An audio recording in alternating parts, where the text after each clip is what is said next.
forecast, here's KATC Chief Meteorologist Rob Perillo.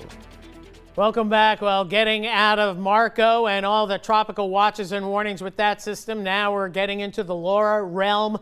Hurricane watches have been hoisted for most of Acadiana, and Laura could be a high impact event here locally based on the forecast track for today. Hopefully it changes for Acadiana, but right now we all have to be ready for hurricane conditions arriving here come late Wednesday, especially Wednesday night. So let's take a look at the big picture as we look at what's going on. And Marco just falling apart. We're not even going to show you a Marco track, but the center of circulations over here by southeast Louisiana. All the storms have been blowing off with that upper level shear, and that's what began to weaken the storm last night, down from a hurricane down to a minimal tropical storm, and this will become a depression with time, but no major threats with Marco here in Acadiana, although the circulation is going to come on by. We'll show you that in just a bit. Meanwhile, Laura navigating the western part of Cuba and Nueva Gerona here.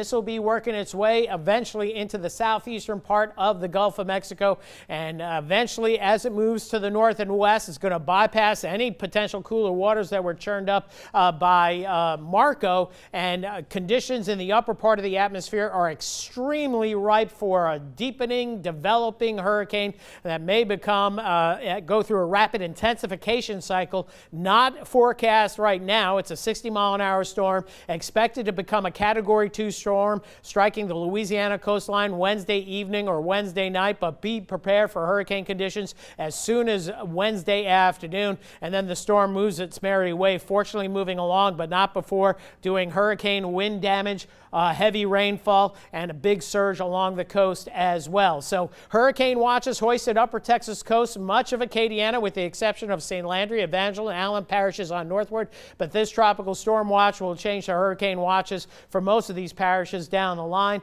and eventually a hurricane watch will go to a warning. A hurricane watch means hurricane conditions possible in the next 48 hours. Hurricane warning next 24 to 36 hours. So by this time tomorrow evening, we'll probably see that go to a warning. Here's the National Hurricane Center forecast. Storm surge watches are up across the upper Texas coast through eastern Louisiana. 7 to 11 foot surge expected, and it could be higher than this, maybe as high water marks as high as 14 or 15 feet, impacting some areas. So that's why I say this is going to be similar to Hurricanes Ike and Gustav with respect to water levels. Ike was a Cat 2 over here by Texas, was a little bit stronger the day before. Rita was a Cat 5 the day before, so that was the higher end storm surge, but I wouldn't be surprised if we see a very similar surge compared to Rita and Ike with this system as well, given the current forecast track. And check this out. This is a new model we've been evaluating over the last several months. It's called the graph model. It's indicating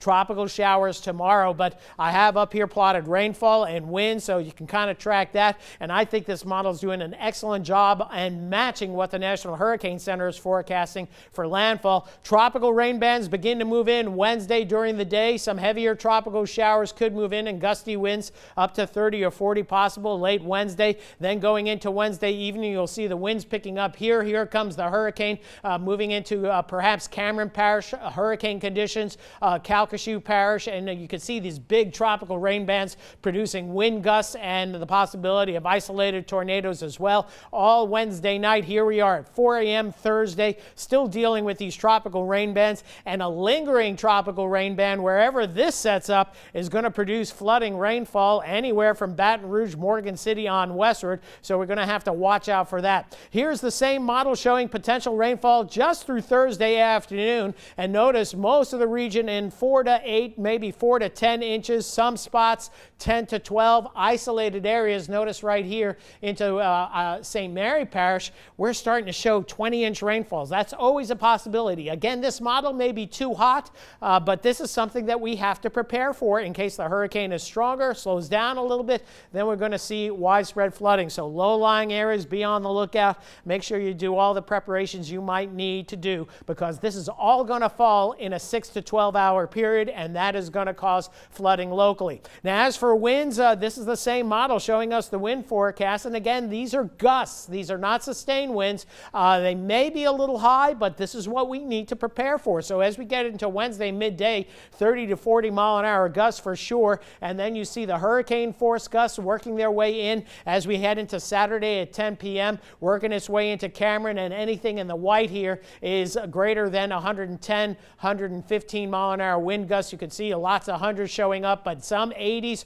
across portions of Acadiana along the coast as well. And again, I just posted this on my Facebook and Twitter feed, so you can see this as well. And of course, we could see a big change if the track changes, but strong winds and hurricane conditions likely. So this is the big story. High impact events in any metric that we look at, with the storm surge 7 to 11 feet coming up Wednesday and staying up through Thursday. Flooding rain 6 to 12 or more possible. That's going to be mainly late Wednesday night, ending we hope Thursday morning, but may last into Thursday afternoon. And wind damage, a good possibility. And instead of tornadoes, let's talk about something more sensible that affects us with the wind damage. Power outages, widespread power outages, especially across western portions of Acadiana and coastal areas as well. So prepare for that coming down the line. Make sure you have the KATC app so you can follow us on the phone, and make sure the phone is charged and you have a battery backup for your phone as well. Here's the way it's going to play out with those high rain chances developing Wednesday night into Thursday. Hurricane conditions likely at this point,